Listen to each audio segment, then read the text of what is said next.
back into ranked, and we are up against a... I'm not even going to try and say that name. Right, let's move this. Okay, this opening hand is pretty good. We do have early interaction, but we are up against a aggro deck, so we are oh, it's mono red wizards, mono red prowess. So Lightning Helix has to come on. I'm going to use it now to protect because our opponent could just pump. Next turn, I think we get the Ancient Cornucopia down and we grind value from there. We don't have any one-drop spells, so we just got to hope. Alright, we got lucky. Our opponent has drawn a very creature-heavy hand from the look of it. Vishinu Pyro. Yeah, literally. Wow. This is mono red wizards, actually. Okay, so play a land tapped, play the Ancient Cornucopia, gain a life. We're going to normalize any spell they play here just to gain 4 life. Alright, they swing in, we're down to 10. Passing back, play a land. Let's play Supreme and gain 10 life here. We can now jump back at Helix if we have to keep alive. There's a Skewer the Critics. Are they going to force through damage here? They are. So let's get rid of the Soul Scar Mage. Someone is setting off a trillion fireworks here. Gain 4 life. I'm going to grab the K command here and do the upkeep stop trick. So, those who are unaware, what we can do in the upkeep, we can force them to discard a card and do the damage. Opponent concedes to that. It will also gain us 4 life. So, Cornucopia is again stabilized versus an aggro deck. Very solid. I think Cavero is a bit too slow here. Unmoored Ego doesn't have any valid targets. I like most things. I think I'd take out Valky here. And I just bring in the Fatal Pushes. And one is it Charm. Now, ultimately, I don't think... It depends. So, if it's mono red wizards, it's... we don't have red here for the Helix. Okay, so Cornucopia on 2 is pretty solid. I think we get rid of a double Cornucopia again would be and a Supreme. Arena Shuffler really loves mirroring your game. Alright, play another tap land, pass back. Opponent has 3 mana, plays a Chandra, dressed to kill. Oh, I like the fact they match their sleeves. We are down to 12. So, I could Clarion here, but I decided to go for the Cornucopia because in my head I'm like, there's no way they can kill us from here. They channel a Sokenzan, do a damage, Monstrous Rage, and it's perfectly lethal. Dang. So, 100% green on me. I am going to bring in more removal because I realize now that while I was debating whether or not it was mono red burn, I was like, well, most mono red decks all run Monstrous Rage, so let's just get non-creature spells going. Alright, we don't have... Okay, there's a Swift Spear. Let's shock in and we'll use the Molten Collapse immediately. Get rid of the creatures. Like I said, we just keep the board clear. There's a Vishinu Pyromancer. We're going to go down to 15. Okay, play a land. We'll play the Biotech here. It's a good blocker, and it gives us a target for the Cosmic Rebirth here. There's a Skewer the Critics to get rid of it. And a Gitero Lavamancer puts us down to 8. Right, we're going to play the tap land and pass back. This is a bit risky, because if they have Skullcrack, we could be in trouble. But we're going to Cosmic Rebirth, gain 3 life. I think we block the Pyromancer here. Yeah, because even there's a Monstrous Rage. And there's a Spike Hazard to exile it even if we do. Alright, they are totally out of cards here, so I think we're going to have to go for the Verdict and play it safe. We have a Wandering Mind to dig here. But I'm just considering, yeah, I think the Clarion's the better option here. Put it in the graveyard in case we draw Supreme again. They pass back, we top deck a Niv, so that's perfect. Problem is, we've got to play very defensive here, because if they get 2 free mana spells, we die. So, Bolt Wave, we're going to crack Lander Token, because I want to have... Alright, we can play Wandering Mind now and hold up the No More Lies to counter whatever burn spell they play. Ancient Cornucopia, thank you. Still not tapping out because double Bolt Wave kills us. There's a light up the stage. They don't find anything, so end step, let's crack the lander. Get another color out. So, I'm thinking Cornucopia into Niv here pretty much locks this game up to gain 5 life, so let's do it. Reload.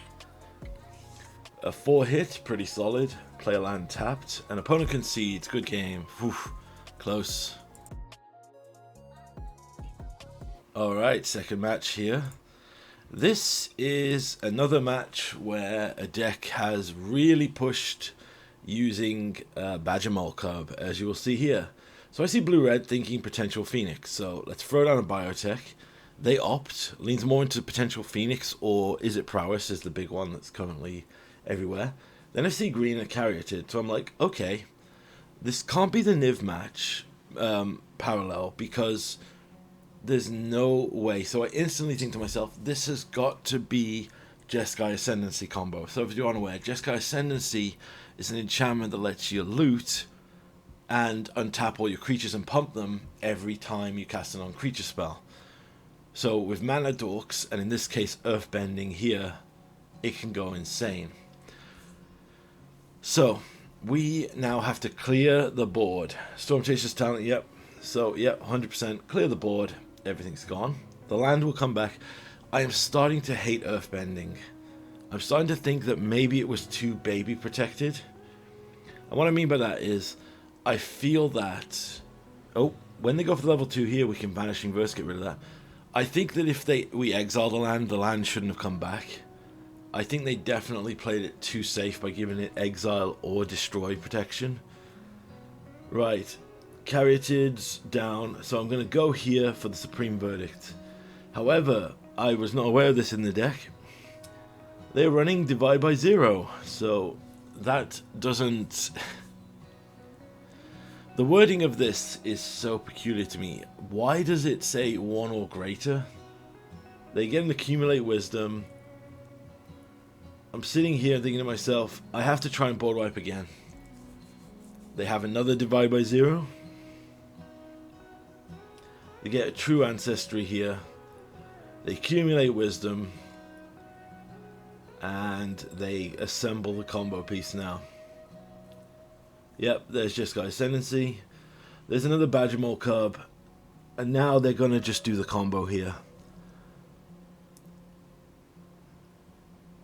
So basically what they're going to do is they're just going to keep casting spells. Now, my problem with this is it's similar to Lotus Field, where this is technically non-deterministic. Since the Caryatids have basically, not protection, sorry, they have Defender, they can't attack. So basically they can now make their land and their auto big enough to kill us in one hit. I am a bit worried that Badger Mole Cub is going to go into the annals of things that are too good. I feel that we're going to see this more and more coming up here. Like, see here, all their stuff on taps.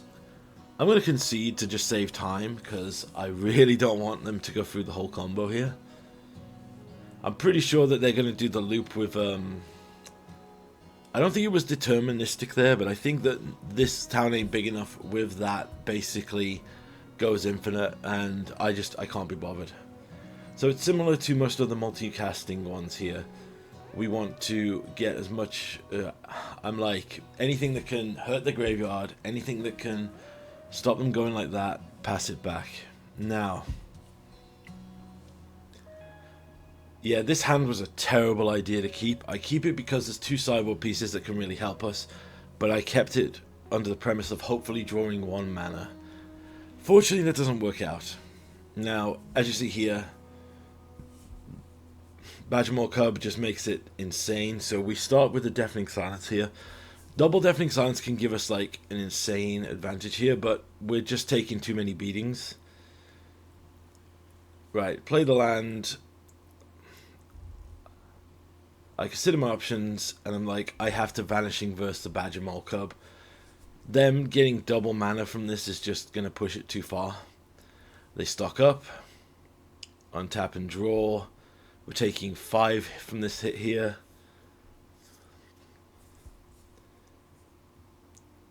I'm 90% sure that they're going to go and try to take out the Deafening Silence here, so I'm putting a second one down to put a lock on it for now. Let's see what they do on their turn. They level up the Storm Chaser's talent, so I'm going to kill the Otter before they get a chance to use it. They get back their stock up. Ultimately, we are just... We're flailing at this point. We kept a good sideboard hand lock, but we just got to a point where we just can't deal with this, so we're just going to draw 2, discard 2. The veto is very solid here, if they have... But the problem is, again, we know they have Divide by 0. So we've got to save it for that. And we whiff on the Wandering Mind. Yeah, they go for the Divide by 0, so we counter that so they don't even get to learn. They still have to break away from the lock here. There's a Toff. Nice to see them play in this deck. They get back the Divide by 0. They can double lock out of it. At this point, the game's just over. I'm not even sure potentially why I'm even considering this.